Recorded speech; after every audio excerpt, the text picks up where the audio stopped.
Why does consciousness feel so good? Specifically, I mean unbound consciousness, or pure consciousness, or consciousness with no objects of perception. In this video, we're going to go into the difference between mind-identified consciousness and unbound consciousness, and discuss why one feels so uncomfortable once you finally recognize what's happening, and the other feels so peaceful and enjoyable. So what is mind-identified consciousness? And what is unbound consciousness? Are these just different perceptions or different ideas, different ways of thinking about consciousness and thought? Not at all. The ability to experience unbound consciousness ongoing and knowingly requires a significant and fundamental shift in identity, a change, an alteration in what we take ourselves to be. When this occurs, it's not as if something's added. It's also not as if something is simply changed. It's much more like something goes away, a limitation, some sort of foundation that seems to support and define our experience in life just crumbles. And when that happens, we realize we never needed that foundation at all. It was simply unnecessary. So then what is the world of mind identification before that shift or change? Well, it's the human condition. To be blunt, it's the way most people experience the world all day long. It's the 70,000 thoughts a day. It's being hypnotized by your own inner thought world, not realizing you're not seeing what's actually there in front of your face, feeling, hearing, and tasting. Sure, you get glimpses, you get momentary experiences of the pure sense world, but 99% of the time, you're experiencing reflections of the sense world internally, a seemingly solid, continuous world that is completely disconnected from the truth of what's actually happening here, which is not in time and not in space. And it's not solid and it's not continuous. That may sound preposterous or even scary, but in direct experience, it's not at all. It's profoundly peaceful. It's vast, infinite, without any boundary, without pressure or struggle, simple, innocent, and obvious. So why is that so obscured by the mind, by thought, by pushing and pulling in our internal world on what seems like the real world and what seems like our own inner narrative? Well, I don't have a great answer other than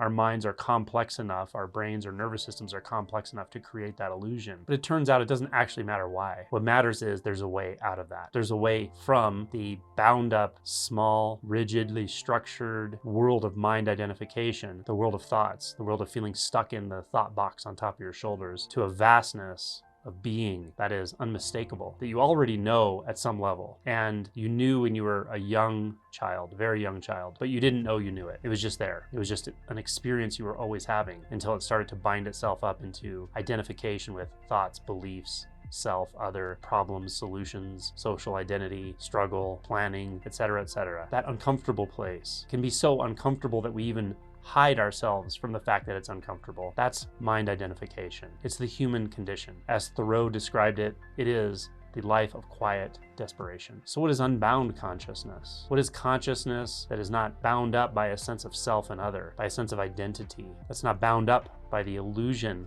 of separation, that everything is apart from me. I'm this tiny little homunculus inside a head or inside a thought space, and I need to navigate this world to make myself feel just a little bit better, constantly running from the fact that I feel totally miserable. What is it to break free of that? What is unbound consciousness? What if I told you it's there right now? It's the space or the potentiality or the pure beingness, the pure sense of I, in which that seemingly small world of mind identification is structured. You see, the whole world of struggle and problems and self and other that feels so rigid and binding, it's really made of nothing.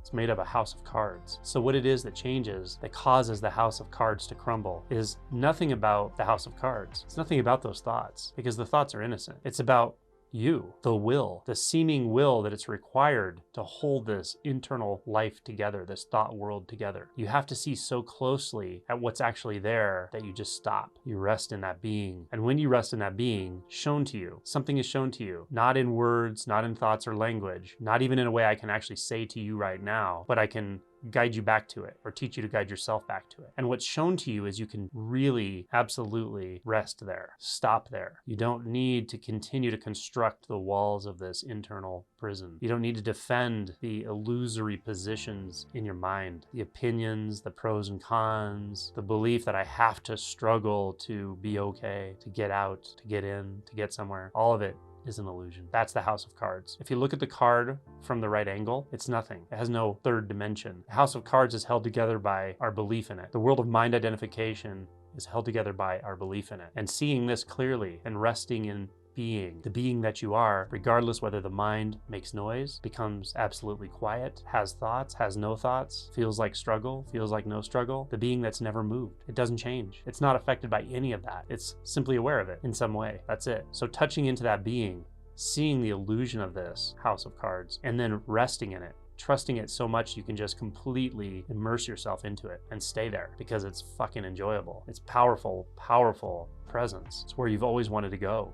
So go there. Why is it enjoyable? Because you're free. You're free of the binding of your own mind. You're free of the binding of belief. You're free of struggle. You're free of being pushed around by thoughts or feeling like you have to push around thoughts. You're free of trying to be someone so you can be what you always were, what you always are, what you are right now, which is what you always wanted to be. You wanted to just rest in the peace of what you are instead of trying to defend it or project it outward or convince someone else that it's okay to be you or even convince yourself that it's okay to be you. Never wanted to do that. You just learned it. It's a habit. So this is where you stop. The being that's always here. No boundaries, no struggle, no top or bottom, no inside or outside. So follow the thoughts. They lead you into this. When you see a thought as a thought, you see a belief as a belief, you have an opportunity to quit pushing and pulling on the thought. So for instance, right now there may be a thought saying, I don't get this, or this makes no sense at all. That's fine. That's the thought. Where are you in relation to that thought? You're only a you apart from that thought when there's a pushing and pulling. The pushing and pulling, the struggle with that thought, the decision about whether you have to believe it or not believe it, that's what makes it seem like that thought is some kind of truth you have to decide to accept or reject. And you are the struggling one that has to accept or reject it. All of that is structured in consciousness. To use a Buddhist term, the sense of the one that has to make a decision about a thought, true or not true, the thinker, and the thought itself are dependently co-arisen. They come into being together, the sense of the one that pulls back from the object of experience or thought. Neither one exist on their own, and neither one actually exists. So just stop there. Recognize the substance in which this seems to be occurring, this pure space. This pure beingness, consciousness. Of course it's enjoyable. It's the first way you knew experience, pure innocent experience. The young child in awe of the world and in awe of just being. What a gift to just be conscious without being conscious of, to just be I or I am without being I am this or that. That's the primariness of being, of consciousness. So rest there. It feels good. However the mind moves is completely already okay because it's just part of consciousness. Whether there feels like a thinker or not, whether there feels like a thought or not, these are waves, ripples, movements in the fluidity of consciousness. So be 100% okay with thoughts because they're not a problem. A thought really isn't even a thought until we start pushing or pulling on it. When we react to thoughts, they start to feel pretty solid, and we start to feel pretty solid. When we don't react, when there is no reaction, there's not even solidity. The I sense, the self sense, the with a big S self, the beingness, the unbound consciousness doesn't feel limited, doesn't feel bound. It's not in one specific place. It has no limitations or boundaries or edge. Really, it has no center unless there's an imagined center. It's a deeply enjoyable knowing. So stay in that enjoyment, the fundamental enjoyment of being. You deserve it. Everybody deserves it. It's just being. And here there's nothing to solve. There's nothing to fix. There's nothing to protect. The okayness is intrinsic to the beingness. So rest in that unbound consciousness and don't call it being. There's no name. Really it can only be defined in a sense by what's not there. There's no structured self-reflection. There are no rigid objects of thought. No need for anything specific. No goals. Just being.